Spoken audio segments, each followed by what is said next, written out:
Welcome, this is an instructional video for Pokemon Go users. Niantic's Labs didn't provide much information on how to play the game, so I wanted to clear it up. Obviously, this is a Japanese port of the game. I've been playing about a week. It was recorded on a train. So this is the main screen. It uses the same canvas as Ingress, with the portals being Pokestops. So Ingress uses real world locations to create portals. These portals you can farm items. So now a Voltorb appears, so you just tap on the Pokemon to enter the encounter screen. I already have a few Pokeballs. New players will have to farm them first. Farming again comes from portals. Um, so additionally, this is the standard view for the encounter. There's also a AR mode, but battery usage on each mode varies. So in AR mode, it actually overlays the Pokemon on top of the real world environment that you are. So it uses the camera.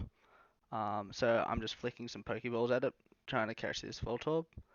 Um, so yeah, as you can see, even the drop of the Pokeball is in sync with the environment around it, which is pretty cool if you ask me. Now, I've already caught a Voltorb before, so it won't say that I won't get a bonus for catching a new Pokemon. But here is the entry that you see once you catch a Pokemon. You can then visit this Pokemon since it's in your inventory. You can see Poke Shards. I'll get on to all of that a bit later. But anyway, I want to get back on track. Um, this is the real world. So these streets here that you see are real world locations. So there's something called biomes, which means that in different environments you will experience different sort of Pokemon encounters. So water environments, water type, and the desert, maybe you can find a Sandshrew. Anyway, now this here is a Pokestop. So this is what I was talking about before, where you can farm items. So I just gave it a spun and out popped a few Pokeballs. So you need to do that to get any items whatsoever. There's a fair few items in this game in the field test. So you've got your Pokeballs, Great Balls, and Ultra Balls, but then you've also got potions, Super Potions, and Hyper Potions. On top of that, you've got Raspberries, and lastly, Max Revives. Now, I'm just opening up my Pokemon inventory here. You can see that I've got a fair few Pokemon already. So you'll note that it says CP and then it gives you a numerical value. Now that numerical value is what we call combat points. So it's how much damage we do while in combat. Yes, that is correct. I said combat. I actually have a Pokemon battle for you guys to see a bit further on in the video. But anyway, I just want to go through how the Pokédex works. So the default sorting is by CP. Now, I have a bit of a glitch here. It scrolled down too far. Anyway, we can sort by HP. Um, Here's a Poliwag. Now, I've got one of these. It shows you he's got a CP of 49. He's only got one evolution shard. So evolution shards will evolve your Pokemon. So how you get evolution shards is by capturing a unique Pokemon. Once you get the right amount, you will then be able to evolve one of your Pokemon. Anyway, what's happening on the screen right now is I found a gym that was captured by a member of the opposing team. So I need to put together a team of 6 Pokemon to face off against the opponent's gym. Now this is a level 2 gym, which means I will not need as much of an effort to reduce its points to 0. Once you've got 0 points on a gym, you then are able to capture it with your own Pokemon.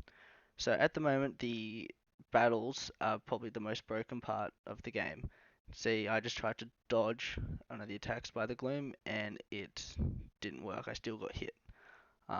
So just to do a normal attack, you just tap on it like I was doing before. And to do a special attack, we hold down. Anyway, so I've reduced the point score of this gym to 250 out of 500, which means it is close to becoming neutral. So we want to have a neutral gym so then we can add our Pokemon to it and then take it for our team. So I'm going to go into my inventory. I need to heal up this Ponyta. It took a fair bit of damage during that encounter. So let's have another look at that Ponyta.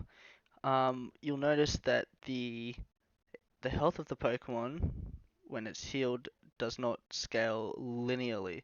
Okay, it's by 25% increments.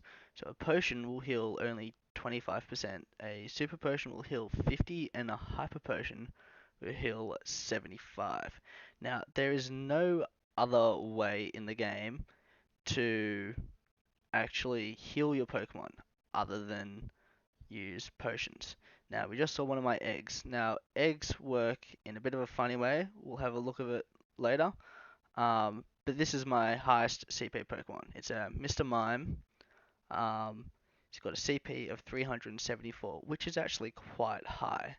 I could actually leave him at a gym to defend a gym, and it will mean that it will be harder for an opponent to capture that gym. Now, let's go back to my egg.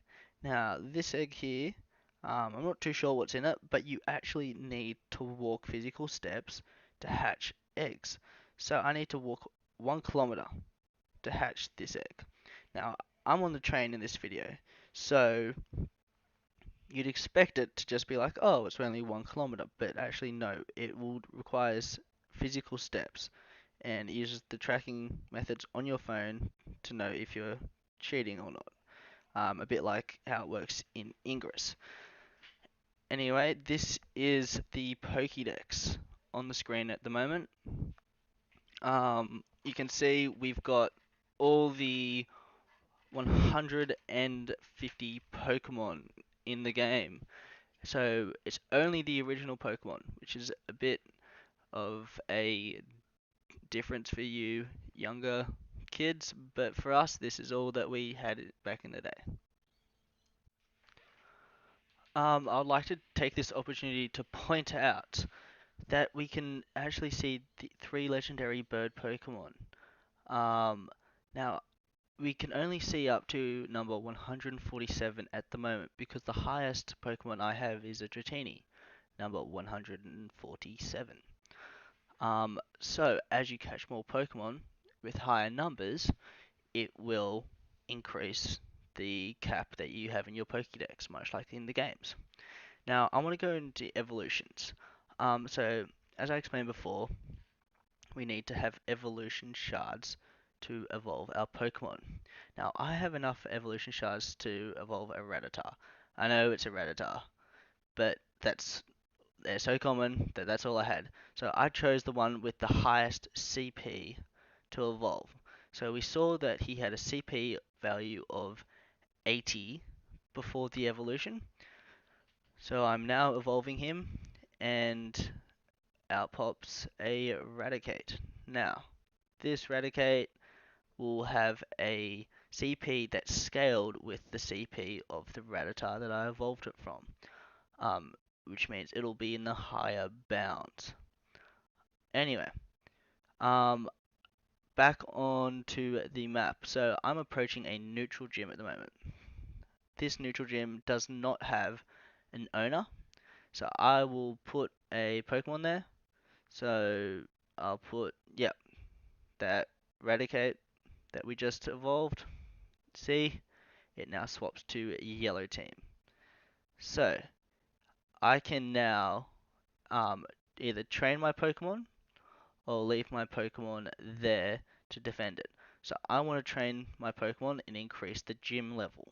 Now, gym level is something that that will decide whether or not you can take over a gym. So when the gym level reaches 0, it becomes neutral and it can then be captured. So I was training my own Pokemon, so my gym level will actually increase because it's my Pokemon that's currently at the gym. So it's at this point of the video that I would like to clear up a few misconceptions there are about Pokemon Go. Um, so traditionally in Pokemon, you have your team of 6 and you level up your Pokemon. Now, Pokemon Go works in a bit of a different way. We have CP points, which don't actually equate to levels like they do in the traditional game. So the combat points just mean how much damage your Pokemon will do in battle. Um, this value is set, okay? It cannot be increased in any way, like your level can be in the traditional games. Um, but instead, your trainer level increases. And when you train your Pokemon, it's not your Pokemon that's leveling up. It is the gym that the Pokemon is at. Um, so at the end, when someone pops off your Pokemon and beats you, that Pokemon will still be the same CP, and you will lose the gym. Okay? Now, I've pretty much covered every aspect that is currently in the game in terms of the game mechanics. At this moment, I believe it is still quite lacking in terms of uh, different sorts of gameplay, but I mean, it still is a field test. So take everything I say with a grain of salt. Um, Niantic has done a very good job so far, and I think that from the feedback that is provided by this field test, we will see a very good game upon release. Anyway, I'd just like to say thank you for watching. Please do not share this video. It is of my account and it's for the Pokemon Go community only. Thank you.